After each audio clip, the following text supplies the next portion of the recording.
ఈరోజు రాష్ట్ర ప్రజలకు తెలుసు, అందరికి కూడా తెలుసు, రేవంత్ రెడ్డి గారి ప్రభుత్వం కేవలం డైవర్షన్ పాలిటిక్స్ లో భాగంగా కేటీఆర్ గారి పైన ఈ అక్రమ కేసు నమోదు చేయడం జరిగింది. ముఖ్యంగా రైతు బంధు విషయంలో వానకాలం రైతు బంధు ఎగ్గొట్టి యాసంగి పంటకు కూడా చెప్పిన 15,000 కాకుండా కేవలం 6,000 రూపాయలు ఇస్తామని చెప్పి ప్రజల్లో తీవ్రమైన వ్యతిరేకతను ప్రభుత్వం ఎదుర్కొంటా ఉంది.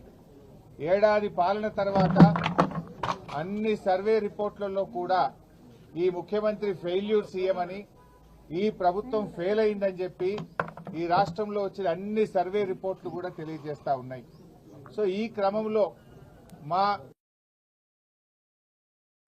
అక్రమ కేసు పెట్టి ప్రజల యొక్క దృష్టిని మరల్చాలని ఒక డైవర్షన్ పాలిటిక్స్ కు రేవంత్ రెడ్డి గారు పాల్పడతా ఉన్నారు. మాకు తెలుసు రేవంత్ రెడ్డి గారు ఇలాంటి ఇంకా అక్రమ కేసులు చాలా పెడతారని, ఇంకా మాలాంటి చాలా మంది నాయకుల మీద కూడా ఇలాంటి అక్రమ కేసులు ఆయన పెడతాడని. వీటన్నిటినీ ఎదుర్కోవడానికి మేము సిద్ధంగా ఉన్నాం. మాకు తెలంగాణ ప్రజలు ముఖ్యం, ఈ రాష్ట్రం ముఖ్యం. ఎన్నో పోరాటాలతోని త్యాగాలతోని తెలంగాణ తెచ్చుకున్నాం. తెలంగాణ బాగుండడం, తెలంగాణ అభివృద్ధి చెందడం, తెలంగాణ ప్రజల సంక్షేమం బీఆర్ఎస్ పార్టీకి అత్యంత ముఖ్యమైనది. మీరు ఎన్ని కేసులు పెట్టినా, మా మీద ఇంకా ఎన్ని రకాలుగా ఒత్తిళ్లు పెట్టినా ఈ రాష్ట్ర ప్రజలకు నువ్వు ప్రజలకు ఇచ్చిన 6 గ్యారెంటీలు అమలు చేసేదాకా నీ ప్రభుత్వాన్ని నిన్ను ఎట్టి పరిస్థితుల్లో వదిలిపెట్టం. రేవంత్ రెడ్డి అనుకుంటున్నాడు బ్లాక్ మెయిల్ రాజకీయాలతోనో, అక్రమ కేసులతోనో, అరెస్టులతోనో తన ప్రభుత్వం యొక్క తప్పిదాలను కప్పిపుచ్చుకుంటానో, మమ్మల్ని మానసికంగా బలహీనపరుస్తానని అనుకుంటా ఉన్నాడు. కానీ మేము మరింత బలంగా పోరాటం తప్ప ఎట్టి పరిస్థితుల్లో నీ అక్రమాలను గాని, నీ 6 గ్యారెంటీల అమలుపై నిన్ను ప్రశ్నించడాన్ని వదిలిపెట్టే ప్రశ్నే ఉత్పన్నం కాదు.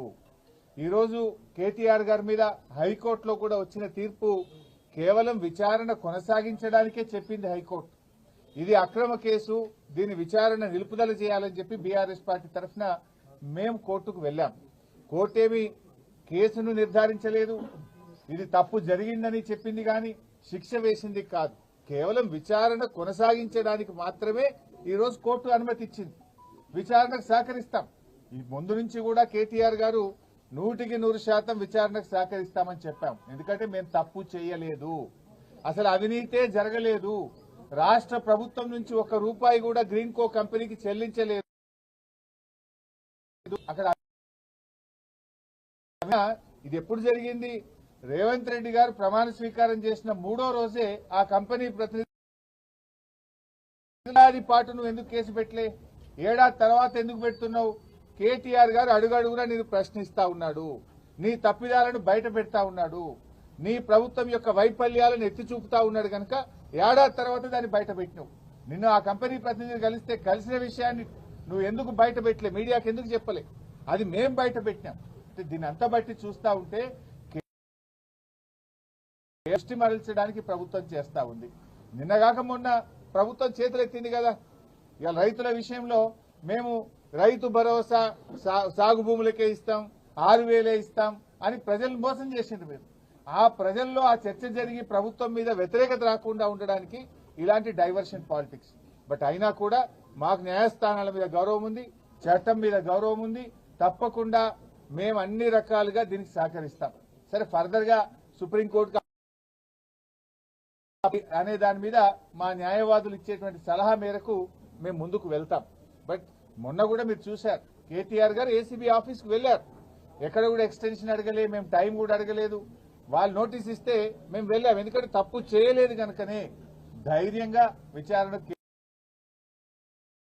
పిలిచారు. తప్పకుండా వెళ్తాం. ఎట్టి పరిస్థితుల్లో విచారణకు మేము వెనుక వెళ్ళట్లేదు. కాకపోతే ఈ ప్రభుత్వం తీరు బాగలేదు కనుక న్యాయవాదులతో నేను వెళ్తాననే కేటీఆర్ గారు అన్నారు తప్ప దాదాపు 45 నిమిషాలు విచారణకు వెళ్లడానికి రోడ్డు మీద నిలబెట్టినా కూడా ఓపిక్ గా కేటీఆర్ గారు ఏసీబీ ఆఫీస్ ముందు నిలబడ్డారు. దట్ మీన్స్ మేమే తప్పించుకోవాలని కాదు, ఎందుకంటే మాకు తప్పు చేయలేదు అనేటువంటి పూర్తి నమ్మకం మాకుంది. అక్కడ అసలు అవినీతే జరగలేదు. ప్రభుత్వ ఖజానా నుంచి 1 రూపాయి పోకుండా నువ్వు అవినీతి జరిగిందని ఎట్లంటావు? అవినీతే జరిగిన ప్రశ్నే లేదు అక్కడ. ఈ రాష్ట్రం ఇమేజ్ పెంచడానికి, హైదరాబాద్ బ్రాండ్ ఇమేజ్ పెంచడానికి ఈ రోజు ఈ కార్ రేసింగ్ ను కేటీఆర్ గారు హైదరాబాద్ తెచ్చారు.